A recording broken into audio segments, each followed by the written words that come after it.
2019 నుంచి 2024 దాకా ఆయన టెన్యూర్లో ఉండి లాస్ట్ ఫేజ్లో విజన్ వైజాగ్ అని పేరు పెట్టుకుని దాంట్లో భోగాపురాన్ని తన పాకెట్లో వేసుకుని బయటకు వెళ్ళిపోయిన జగన్మోహన్ రెడ్డి ఈ రోజు ఉత్తరాంధ్ర అభివృద్ధిని చూసి ఏదైతే పవర్ ప్యాక్ గా ముందుకెళ్తుందో ఆ క్రెడిట్ ని చోరీ చేద్దామని ఒక స్వల్పమైన మూమెంట్ లో ఒక ట్వీట్ పెట్టాడు. కానీ జగన్ ఒక విషయం గుర్తుంచుకోవాలి, ఈ రోజు సోషల్ మీడియా అనేది ఎంత యాక్టివ్గా ఉందంటే ఎవరు ఏ రోజు మాట్లాడారన్న మాటలను ఎక్కడ డిలీట్ చేయదు.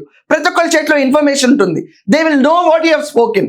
2019 కంటే ముందు నారా చంద్రబాబు నాయుడు గారు టెన్యూర్లో ఉన్నప్పుడు అప్పుడే విభజించబడ్డ ఆంధ్రప్రదేశ్లో భోగాపురం ఎయిర్పోర్ట్ కి జిఎంఆర్ గ్రూప్ కి పిలిచి వాళ్ళని కన్స్ట్రక్ట్ చేయమని ఆదేశాలు ఇచ్చారు. కానీ అదే జిఎంఆర్ని నువ్వు ఖండిస్తూ ఎయిర్పోర్ట్ అథారిటీ వాళ్ళకి ఇవ్వాలి కానీ జిఎంఆర్కి ఎందుకు ఇవ్వాలన్నావు. దాన్ని ఎవిడెన్స్ సహా ప్లే చేసి వినిపిస్తాను మీ అందరికీ. ఈ రోజు జిఎంఆర్ గ్రూప్ ని అభినందిస్తున్న నువ్వు నీ ద్వంద్వ వైఖరిని ఎలా చూడాలి జగన్? ఎవరికి అర్థం కాదు. నీ మాటలు నువ్వే తినేస్తావా? ఇంకెవరు? There is no one to kill your story apart from you man. There is no one. ఇదంతా కాకుండా ఈరోజు సాక్షి పేపర్ లో క్లియర్ గా రాసుకున్నానండి, there should not be an aberration అని చెప్పి విజన్ వైజాగ్ లో కీలకాలు, దాని తర్వాత సాక్షిలో వాళ్ళు ఫలించిన జగన్ కృషి అంటే ఏం చేశాడు జగన్? మొబైల్ ఫోన్ తెచ్చింది జగనా? రియలీ గూగుల్ డేటా సెంటర్ని తీసుకొచ్చింది జగనా? రియలీ ఈ రోజు భోగాపురం ఎయిర్పోర్ట్ లాంచ్ చేయడానికి జిఎంఆర్ వాళ్ళకి కట్టబెట్టింది జగనా?